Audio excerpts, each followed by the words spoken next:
Hamı söz çevirib mənə, mən nə günah eyləmişəm. Sadəcə qələm vərəqəllə silah eyləmişəm. Bugün nə tapmışam, şükür etmişəm Allahıma.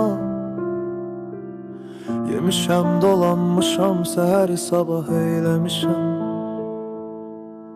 Heç kəsin acı sözlə ürəyinə dəyməmişəm. Günahımı deyin mənə, mən nə qəza eyləmişəm. Bəlkə də bilməmişəm, bir sözüm incidib sizi. Bağışlayın məni, siz bilməyib xəta etmişəm.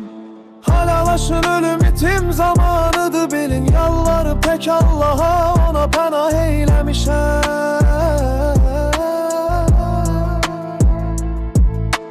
Keçəyin bir-birimiz üçün eyləmişik, eyləmişik. Ərəməm sözlərimi yazıb izah eyləmişəm.